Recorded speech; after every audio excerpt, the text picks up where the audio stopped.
we'll go ahead and get into the book of Esther. So go ahead and open your Bibles there if you haven't already. There was something I wanted to show you guys relative to that. The video did a good job of bringing this out. But I'll show you kind of the structure of Esther, because it is built in a certain way where it does, it's very symmetrical.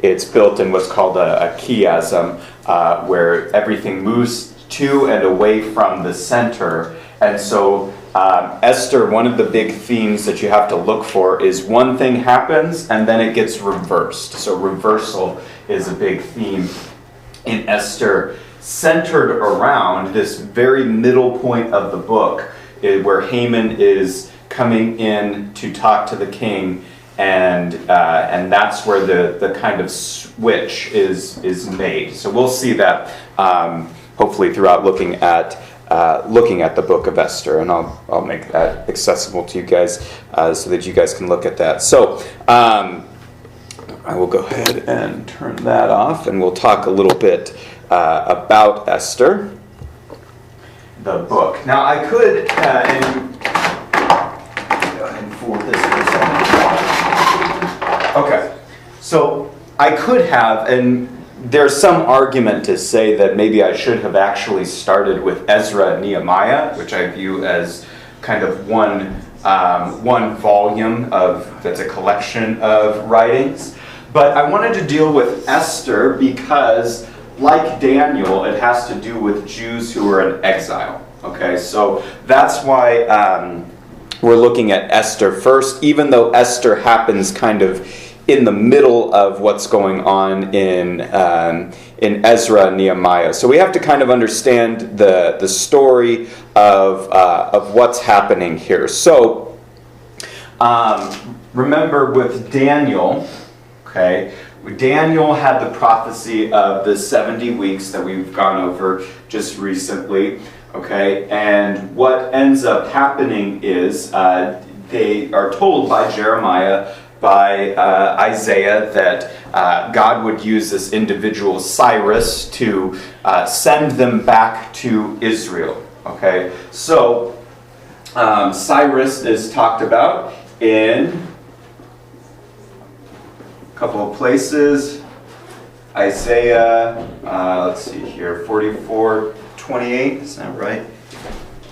Yes, and 45:1, this is 200 years in advance. And then we also hear that, remember in Jeremiah 25, 11, 12, and 29:10, Jeremiah says that the duration of the exile will be 70 years. Okay, and so then God will use Cyrus to send them back to the land. We see this fulfilled, that this takes place in a book we will get into, Ezra 1 through 4, talks about, according to the words of Jeremiah, God raised up Cyrus. Cyrus knows about this prophecy about him and sends the Jews back to the land.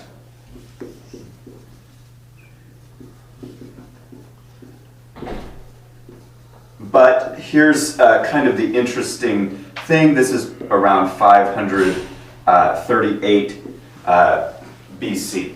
Okay, so about 538 years or so before Jesus in the New Testament. Okay.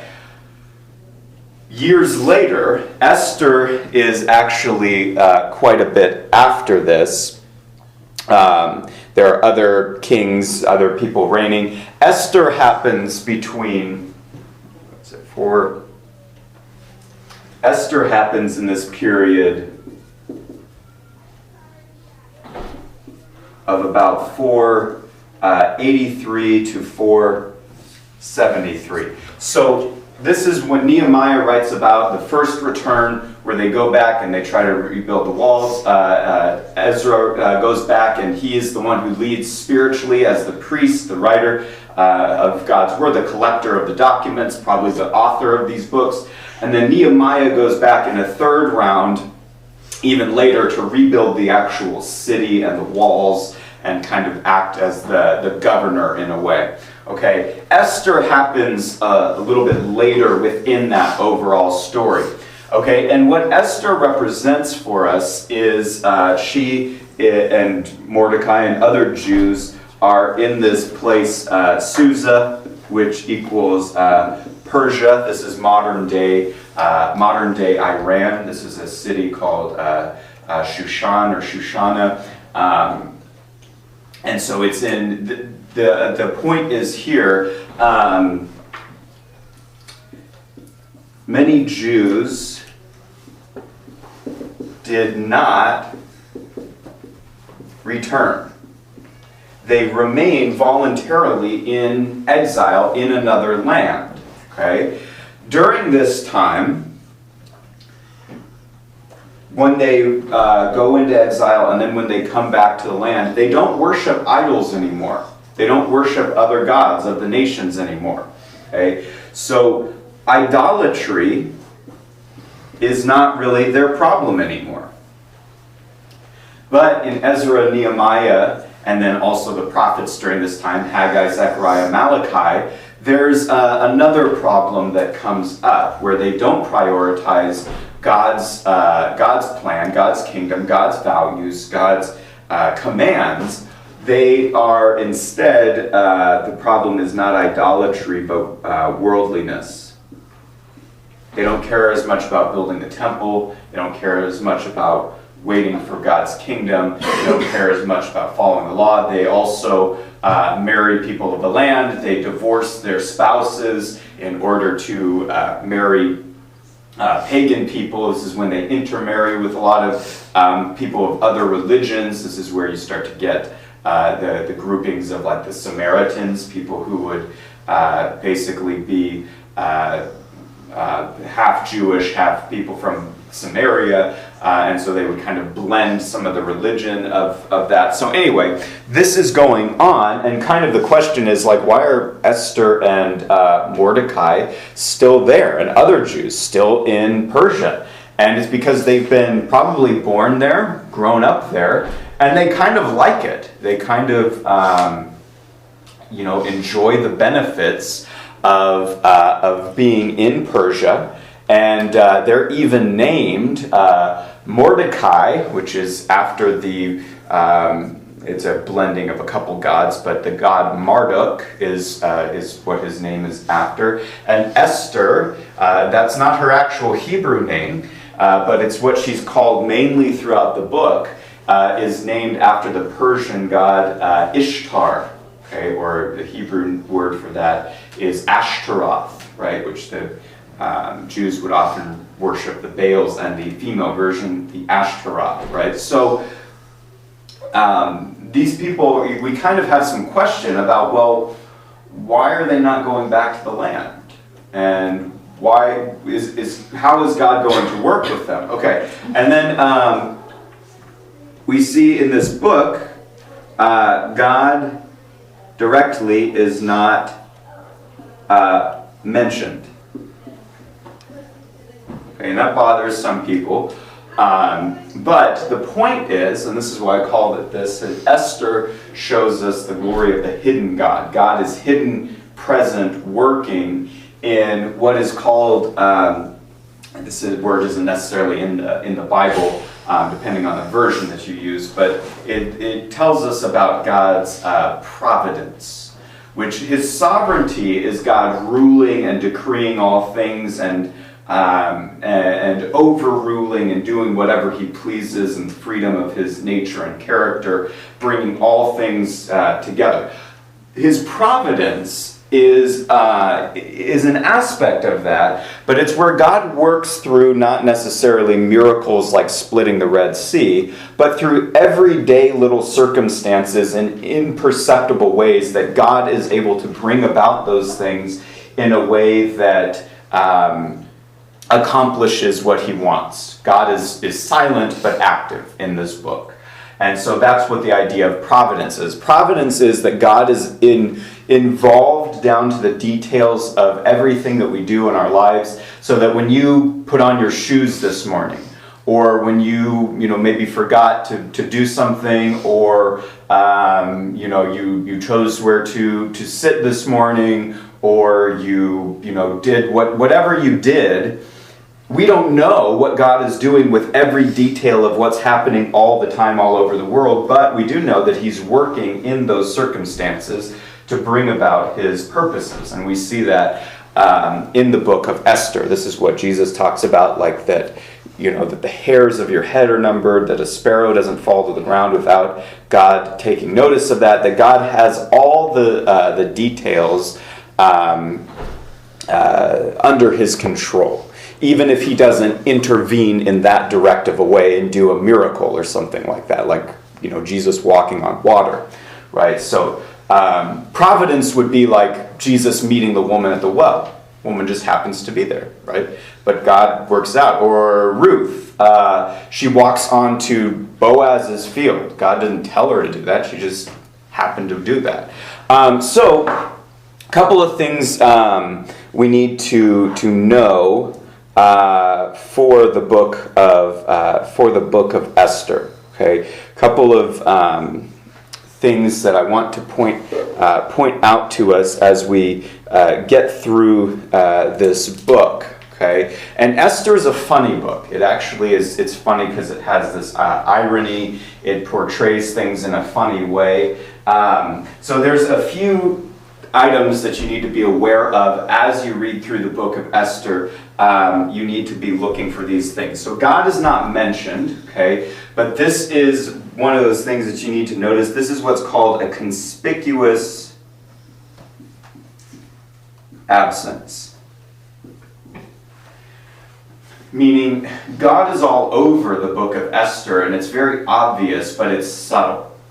Okay, so Esther's not like, have you guys seen like cheesy, not that they're bad, but just like cheesy Christian movies that are just very, like, they very, they state the message over and over again to a point where it's like, okay, we get it. Like, I'm a believer, but it's kind of like, it's a little bit hokey, the way that Esther's not like that. It makes its point that God is working and in control, but to the point that he's not even mentioned, right? He's hidden but active in Esther. And so this is called a conspicuous absence. It's something where all the pieces of the book would lead us to expect God to be mentioned, but then it subtly kind of just moves on as if this just happens on its own. The other thing that comes up in the book is stuff like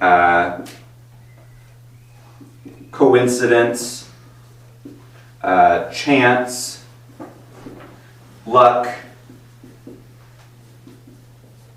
fortune, etc. Now we know that ideas like luck or chance or things like that, when we use those terms, we're saying we just don't know what goes into something. So when you're like playing a card game and it's a game of chance, you mean there's no intervention trying to get a certain result. But or things happen that are like a weird coincidence. Two people say the same thing at the same time, or you show up and you see someone you didn't know was going to be there at some place like the store or something like that.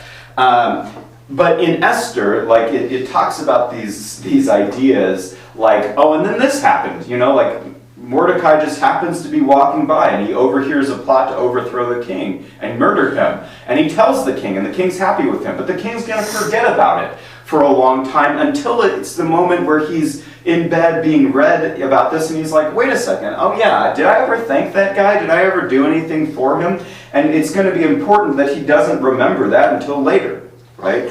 And so it seems like luck, chance, irony, stuff like this is all over the book, but it's obvious that God is working through these things that appear like they're coincidental, like they're fortunate. In fact, Haman, the bad guy in the book, rolls dice, okay, in order to decide what day to kill the Jews. Well, the rolling of dice, nobody's in charge of that.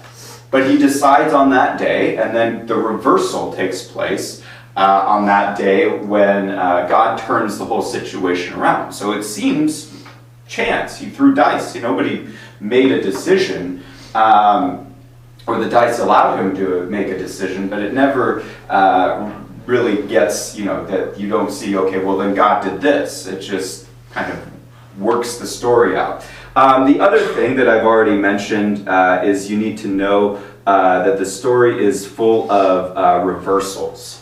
Okay, so things will be going in one direction and it will be turned around somehow. And that's going to be funny because the kings, remember the laws of the Medes and the Persians are, if a king makes a law, even the king cannot go back on the law. But they'll try to get around it or different things and won't be able to, but God will work and turn the whole thing around in a way that was unexpected. And then God doesn't even get mentioned. Just is kind of hidden, but it becomes obvious, right? So reversal is, and I showed you guys that that structure of Esther. It all centers around one moment where you can literally read in a couple of sentences where the whole thing converges and swaps and turns around. And that's in the middle of the book in Esther chapter 6. The other thing you need to know is that this king, he has two names. Xerxes is his name, kind of we get in history, but in the Bible we get Ahasuerus. Xerxes is his other name. That's either one is fine. He is he's a drinker. Okay, this is going to be important. In the Bible Project video, emphasize this in a good way. Did you guys notice that every time it showed the king, he had wine in his hand or the wine cup next to him, and he's drunk? Okay, that's going to be important. Have you guys ever seen? This is his tell. This is like, in plays or movies and stuff, how a character does a certain thing all the time, and that's how you kind of come to know them. Have you guys seen Ocean's 11? It's a heist movie. Okay, it's a pretty good movie. If you notice it in it, Brad Pitt's character, he is always eating he always has food in his hand. That's his kind of thing. It becomes kind of like a little bit of a joke. He always has a sandwich or like chips or like a candy bar. And so he's always doing that.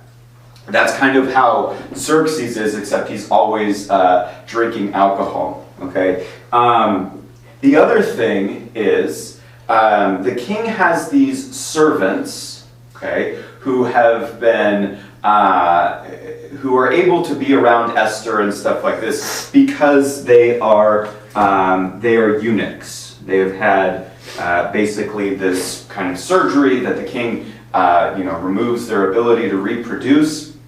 Therefore, they are not a threat to the king's line of, making sure that that among his harem of women, that all the children born are born only to him. Okay, so these men are able to be there as guards, servants, protectors, and they're kind of safe guys to leave around the women because they can't reproduce. I know that's not something we're kind of familiar with in our culture, but this is important. The eunuchs show up a lot, and they show up kind of randomly. Okay, and whenever the eunuchs show up, it's good for the Jews in the story, but it's bad for the Gentiles. Keep this fact in mind, because there will be moments where all of a sudden people will be talking, and then they'll be like, and then the eunuchs did this, and it's like, where did they come from? I don't really care for this movie. My sister hates this movie because she finds it creepy. But have you guys seen the Willy Wonka movie? Mm-hmm. Okay, you guys know how every time one of the kids does something they're not supposed to, and they whatever happens to them, and the Oompa Loompas come out and sing a song about it. Okay, that's kind of what this is like. The eunuchs are used in this story as when they show up. It's you kind of know what's going to happen, right? So that's kind of how they are. Is they show up at this moment, and you're like, well, okay, I guess now we know what's going to take place. Okay, so these are kind of the things you need to get to understand Esther, and if you get that, it's it's kind of funny. You'll have a greater appreciation of the book. Okay, so let's look at, what time are we at? Okay, so we've got a limited amount of time because of the chapel schedule, obviously, so we've got a couple minutes here, but let's look at Esther chapter 1, okay, and this is where we see the king has this amazing kingdom. We have King Ahasuerus, but he also has, because of his drinking, because of his being unwise, he has these problems that he causes for himself within his own marriage. Okay, so in Esther 1, we read basically that there's this amazing kingdom. It describes Persia, and now we remember that Daniel talked about that in the statue vision, but also in Daniel 7, also in other visions, he talked about that Babylon moves off the scene and then Persia takes over. And Daniel's alive during the beginning of that. Now Persia is the dominant empire, as he talks about Daniel 7:5, the bear, the Medo-Persian Empire. The silver, on the statue in Daniel's vision. Okay, so it's this amazing kingdom, and it looks like, wow, this guy kind of rules over the known world at this time. The kingdom of God is still in exile. The king, David doesn't have somebody on the throne. The line is still alive. The Jews have gone back to the land, but not all of them. And a lot of the promises that have been promised have not been fulfilled, and are not fulfilled during this era. So it's kind of like, wow, this looks like this, the worldly kingdom seems to be really successful. So the king gives this amazing, he brings in all his officials from the 127 provinces and gives a banquet for 180 days. Okay, so he has kind of this tour of how amazing his land is for 180 days, and then in addition to that, he throws another banquet for 7 days. That's a 7-day party after the 180 days of kind of showing everything and the tour and all this stuff, and has this 7-day banquet.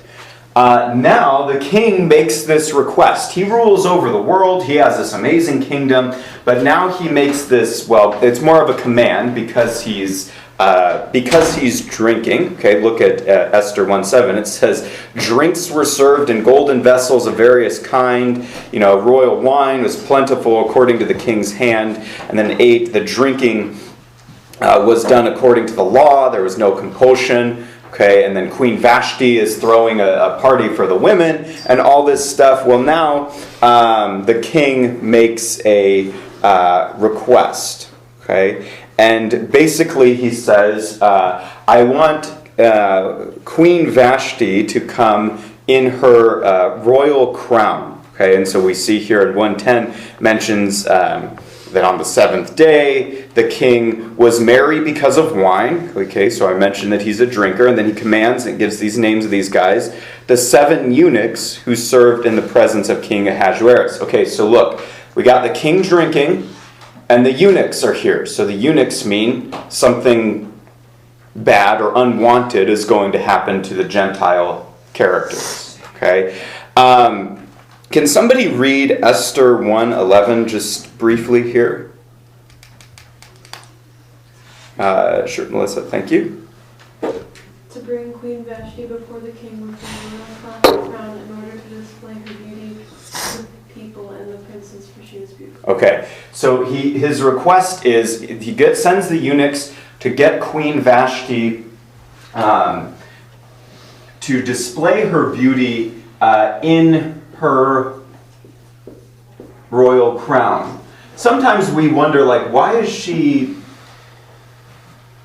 not as accepting of this? This is in 1:11. But the language here is subtle, but what it's, I think, really saying, and I've read up on this quite a bit, is that when he's saying, I want my queen to come and show off her beauty, in her royal crown. The other way to say that is, I want the queen to show up wearing only her royal crown.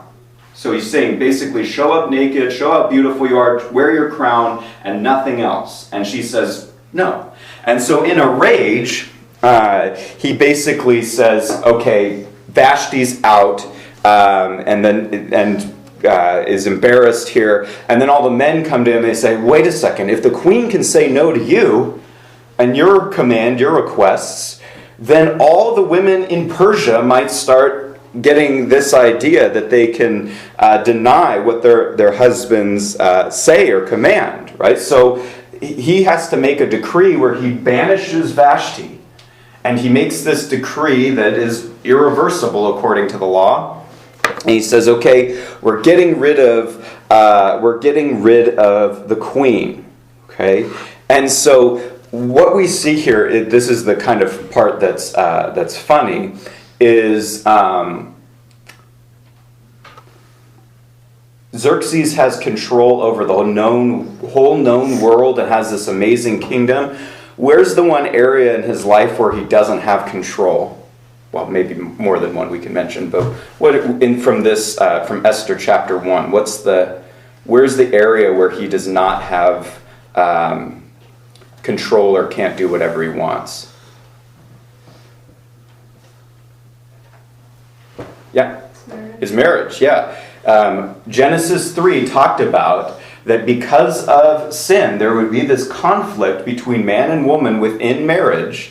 And so even though it seems like he has this amazing kingdom, he's not able to, he doesn't have it right in all areas of his life. And he also doesn't have self-control in his drinking, and he makes rash decrees. Okay, so he reacts by sending her away, by basically getting rid of her. Okay, and then he kind of realizes, well, wait a second. Now even though I have a harem, I have multiple wives, I have multiple women, I don't have really this type of queen anymore, and she can't come back because I've now made this decree that says she's gone for good, and the decree over all the women of Persia. Okay, so now he's got kind of a problem. Okay, so we'll see in already through that. We see that God working in this circumstance is going to bring about Esther. Now that's going to happen in chapter 2, but what we need to understand, chapter 2 happens a few years later.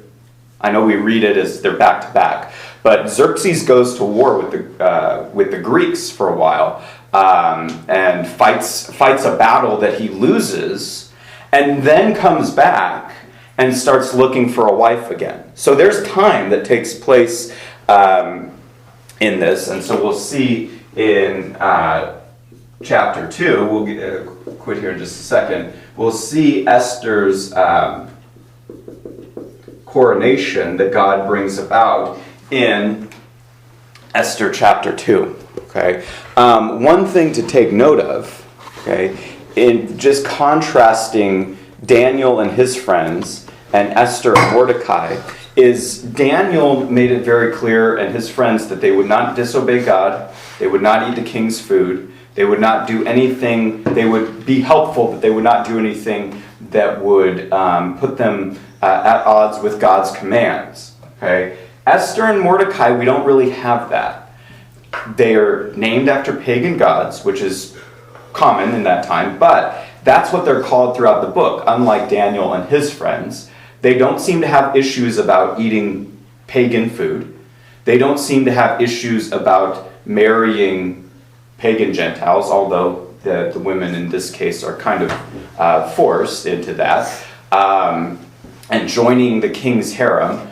Unlike Daniel and his friends, Mordecai tells Esther to hide her Jewish identity. So Esther is an example of faith, of bravery, but it's not necessarily that Esther and Mordecai, that you and I should follow them in every aspect of their lives, because there are some things that it's like, you're not too sure about with them, but that God uses them in spite of those things. So they're not as clear in their convictions as Daniel, but God still uses them to bring about his purposes. So, okay, so anyway, so we need to quit